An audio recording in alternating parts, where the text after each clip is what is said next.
Sometimes it feels like things are falling apart, that there's no good way forward, like we're permanently caught in the between times, between a past that doesn't work anymore and a future that hasn't yet arrived. We want to hold on to what we have in times like this, to appreciate those things and ways that have sustained us and not look forward or back. Reverend Barbara Brown Taylor tells a story from her childhood when she was growing up in the American South. Every day after school, Barbara and her siblings would be babysat by Thelma, an African-American woman.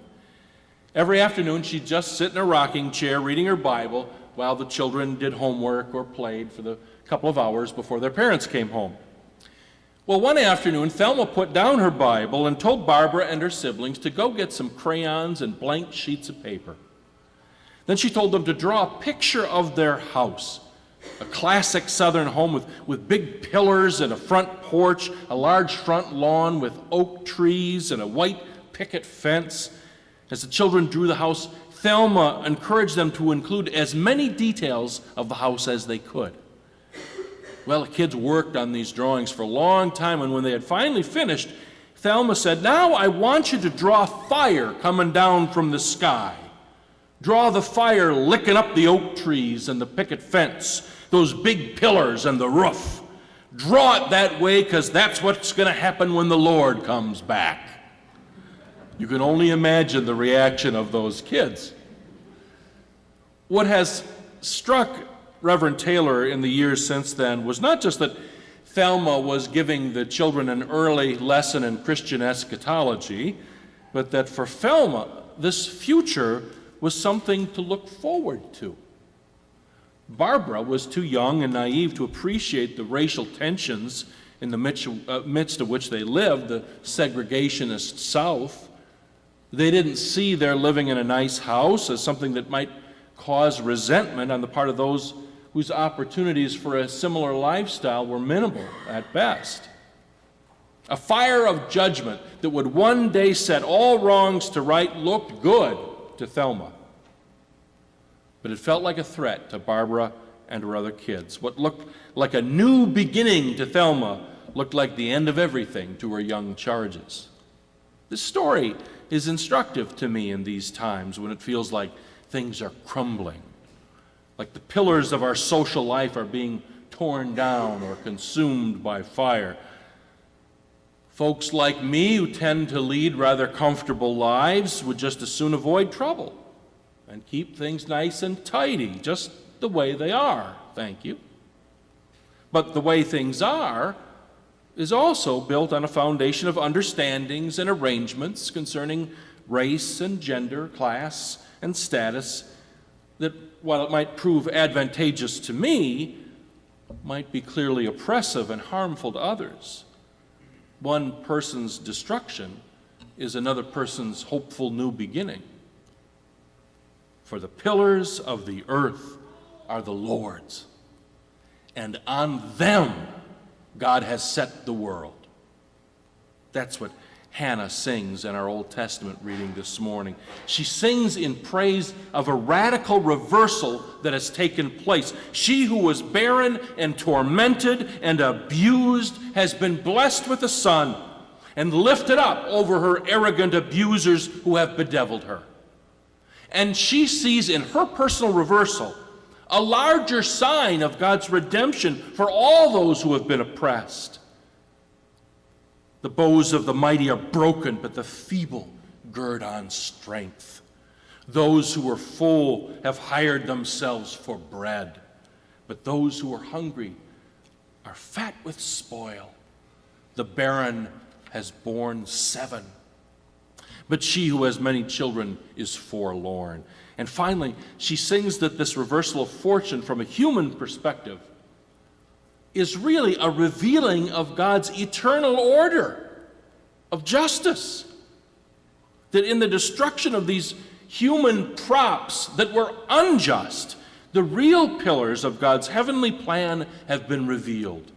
For the pillars of the earth are the Lord's, and on them God has set the world.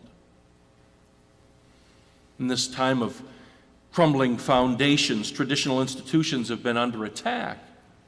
viewed with great suspicion. Government and the police, public schools, those serving in health care, financial institutions, businesses, government, corporations. I hear more and more people in all of these sectors that the suspicion that they encounter these days is sometimes suffocating, the complaints unreasonable, and the complainers irrational, even frighteningly out of control.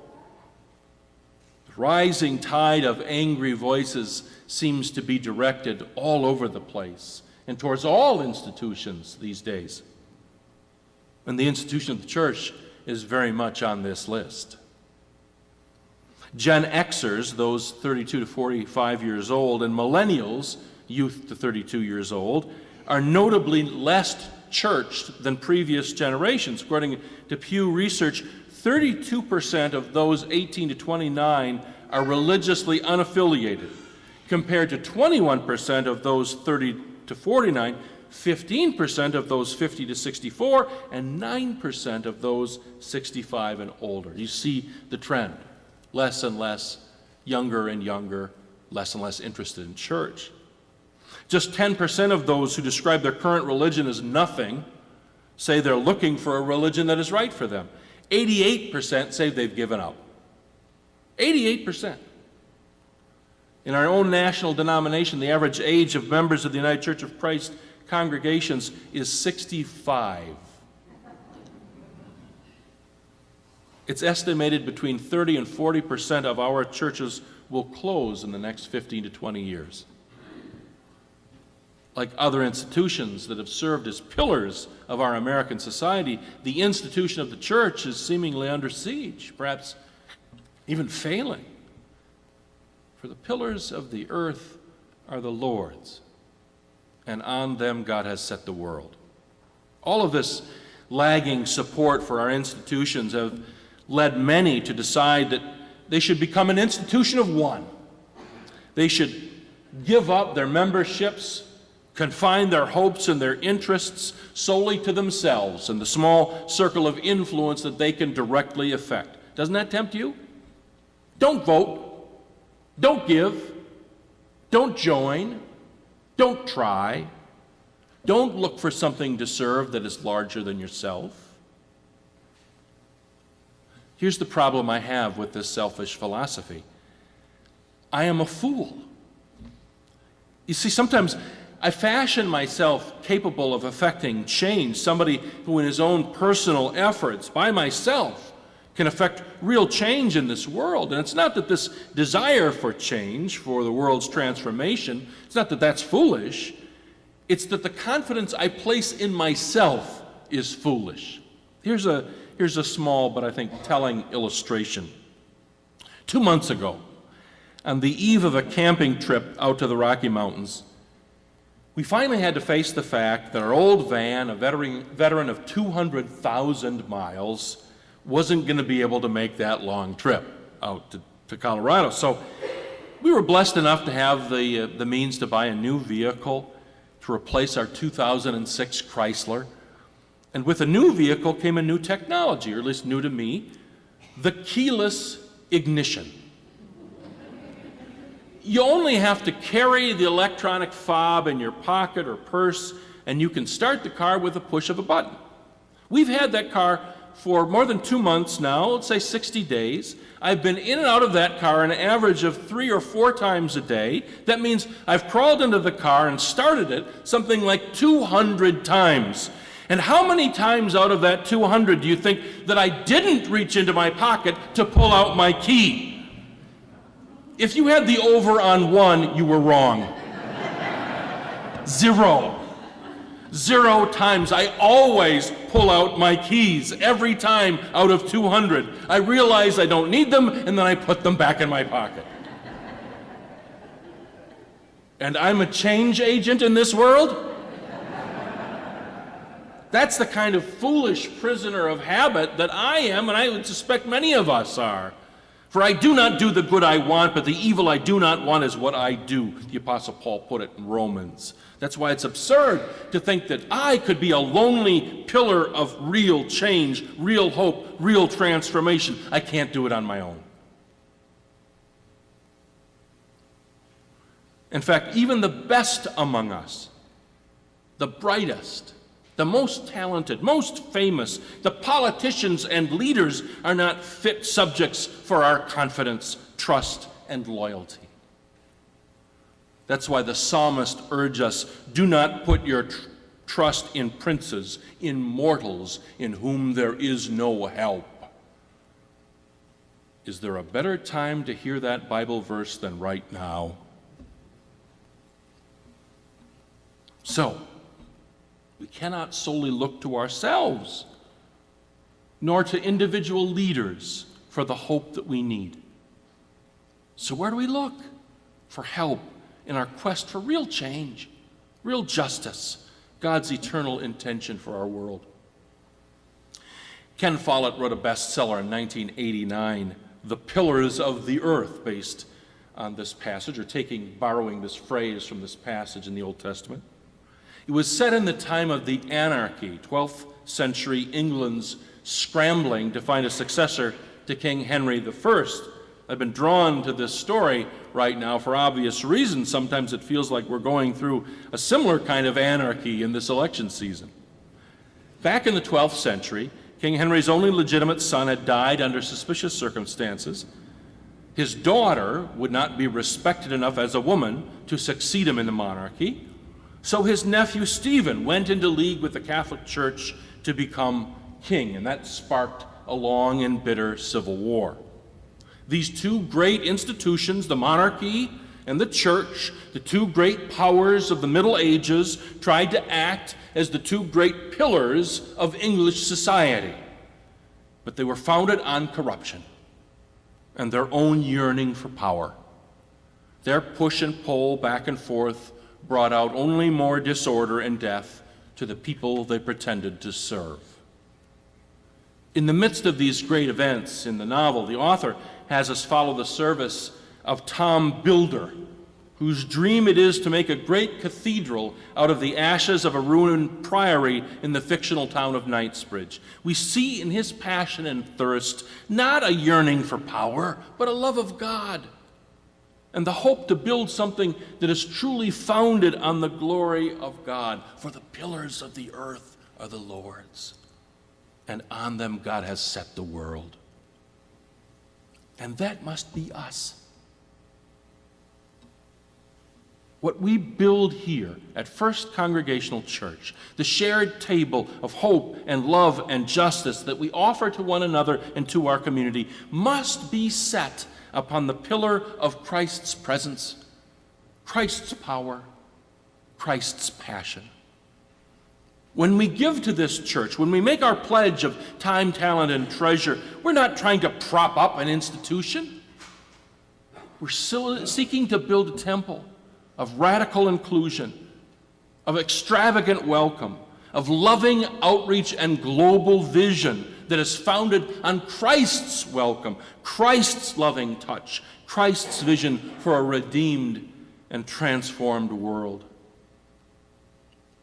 And what miracle it is when we catch sight of that new world, like the disciples whose eyes were opened by Christ at Emmaus. I was sitting in my office yesterday afternoon when suddenly one of the homebound members of the church was standing rather precariously in my doorway of my office.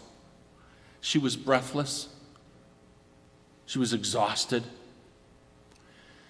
But she was determined to personally deliver a thank you note to the youth of our church for delivering an apple crisp to her home last Sunday afternoon. And my eyes were opened. Last Sunday, those of you who were here heard the voices and saw the faces of those Kenyan high school students from the Curio Valley that we are sponsoring as they further their education. I was so humbled by their earnest declarations of commitment to us.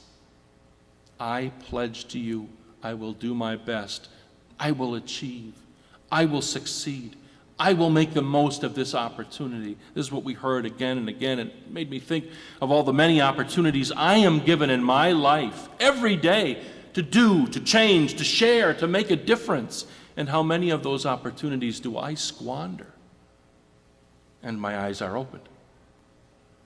Every Sunday at this service, the 8:45, we hear the scramble and thunder of children's feet as they storm the chancel to take their place for the children's sermon. I love their exuberance. I love their confidence. This is my church, they tell us by how they act. This is my place. This is my time to learn and love and celebrate. Would that each of us took such pride in this church and made such high-spirited and wholehearted commitment to our faith family, and our eyes were opened.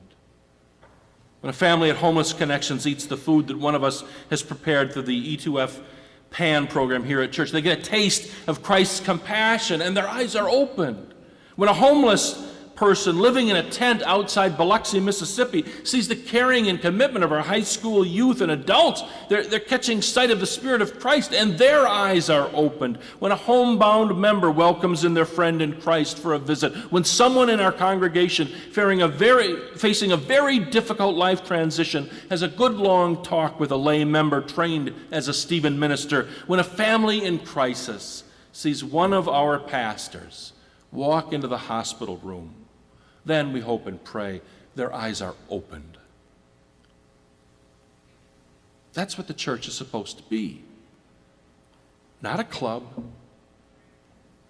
not a mere human institution, but a shared table extending from me to you, from here to our community, to homes and hopes around the world, where eyes can be opened and the Spirit of Christ appear in the power of justice and love. That's what we're asking you to support through your gifts of time, talent, and treasure. That's the cathedral we're trying to build together.